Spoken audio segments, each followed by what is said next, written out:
we begin the day unable to say that the threat of war in eastern Ukraine has passed. Earlier today, Russia announced that it was pulling back some of its forces near the Ukrainian border and sending them back to their barracks. At first, it seemed to be a tentative sign of de-escalation, coming exactly when U.S. and European intelligence have been warning that Russia is now ready to launch a military strike on Ukraine. Let's pull in the map here. It tells a story of anything but de-escalation. Over the past few months, the Russian military has positioned more than 100,000 troops, you see right there, along the eastern and the southern border with Ukraine. Ukraine's northern border with Belarus, you see right there, it has now about 30,000 Russian troops in position. The Pentagon says eastern Ukraine is almost surrounded and is the obvious target for an overwhelming military invasion. The head of NATO today warned that shuffling around troops while leaving weapons in place is not a sign of de-escalation. There are signs from Moscow that diplomacy should continue. This gives grounds for cautious optimism. But so far, we have not seen any sign of de-escalation on the ground. Russia has amassed a fighting force in and around Ukraine, unprecedented since the Cold War. Everything is now in place for a new attack. But Russia still has time to step back from the brink, stop preparing for war, and start working for a peaceful solution. My first guest tonight says there is a solution to this crisis, and it involves a moratorium on NATO expansion. Thomas Graham was Senior Director for Russia on the National Security Council and Special Assistant to former President George W. Bush. He is now with the Council on Foreign Relations. Mr. Graham, it's good to have you on the program. Good to be here. You write that a moratorium on NATO's eastward expansion for 20 to 25 years could be the answer to ending the impasse that we are in right now. Why isn't that idea gaining any traction? Well, I think it has become part of the public debate, certainly in Europe, but to some extent in the United States and even in Russia.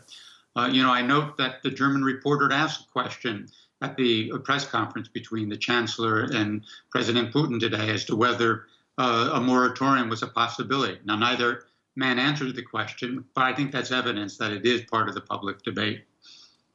Today, the German Chancellor said that Ukraine's membership in NATO is not on the agenda, and he said it will not be on the agenda while he and Vladimir Putin are in office. Now, Scholz is speaking to what many diplomats say, that former Soviet republics, including Ukraine, are still years away from being ready for NATO membership. Am I reading that right? Absolutely. And I think that almost any NATO official and any U.S. official would say the same thing. We're not talking about any near-term membership by any countries of the former Soviet space. And so I think that really is off the table for an extended period. And I do believe that some agreement on that and how long that period is going to be part of the final solution. The diplomatic question is how you're going to formulate that to the satisfaction of Moscow, Brussels, and Washington. And all of this is assuming that NATO will exist in its current form in 20 to 50 years from now. I mean, that assumption, though, it comes with some pitfalls, doesn't it? Well, certainly. Nobody knows what the future is going to be like. And that's one of the reasons why an agreement on a moratorium might eventually find approval from Moscow. Who knows what's going to happen in 20, 25 years? But I do think that we will see significant transformation in NATO under any circumstances. The world has changed. The interest of European allies has changed. The United States has to focus on East Asia as well. So we will see transformation in the way NATO functions, if indeed NATO continues to exist over the very long term. Let's talk about the past for just a moment. 15 years ago at the Munich Security Conference, Vladimir Putin lashed out at the U.S. and NATO for expanding eastward. Take a listen to a clip of what he said. One state, and of course first and foremost the United States, has overstepped its national borders in every way.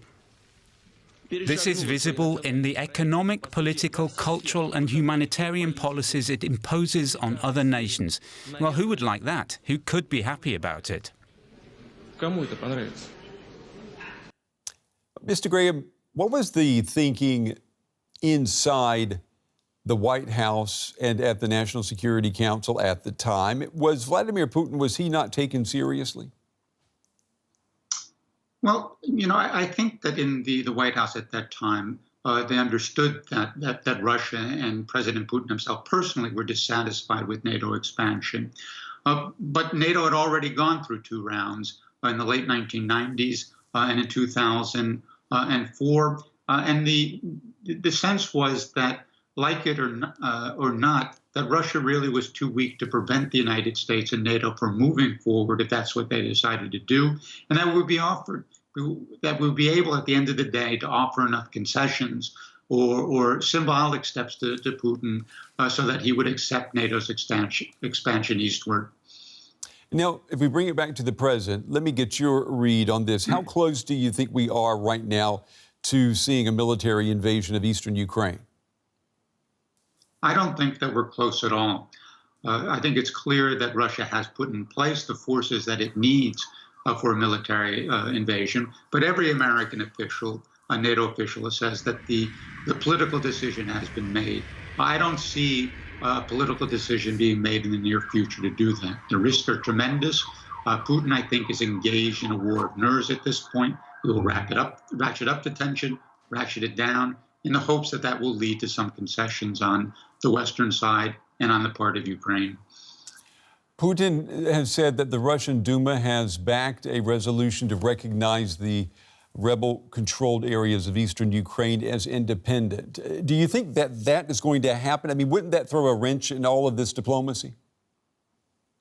No, not at all. I think, again, this is part of the war of nerves at this point, putting another sort of tool into Putin's pocket that he can use to put pressure on Ukraine. But if he were to recognize the independence of these separatist republics, then in fact he sacrificed one of the things that he wants over the long term, and that is autonomous regions inside Ukraine that are loyal to Russia, that he can use to impact on both the domestic politics and the foreign policy of an independent Ukraine. Thomas Graham with the Council on Foreign Relations. Mr. Graham, we appreciate your time and your insights tonight. Valuable context in this crisis. Thank you. Thank you. Well, after Emmanuel Macron and Boris Johnson, the latest European leader to visit Moscow was German Chancellor Olaf Scholz today. And if his host opts for an invasion of Ukraine, he could be the last to visit for quite some time for the foreseeable future. Scholz shares the same goal as his French and British counterparts, to stop a war in Europe. He came to Moscow with a warning that any attack on Ukraine would result in immediate and hard-hitting sanctions. Was President Vladimir Putin, was he listening? The diplomatic options are far from exhausted. The task now must be to work resolutely and courageously towards a peaceful resolution of this crisis. We view the deterrence of Russia by force as a direct and immediate threat to our national security, which the legal agreements based on our drafts are designed to remove. For us Germans and for all Europeans, it is clear that lasting security cannot be achieved against Russia, only with Russia. We all agree on this in NATO and in the European Union, so it should be possible to find a solution. I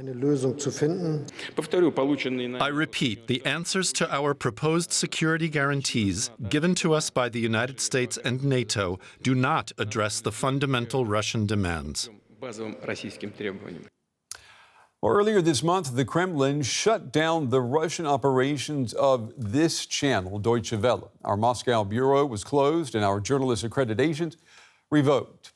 It was seen as retaliation for German media regulators banning the German language programming of the Russian state-backed broadcaster known as RT.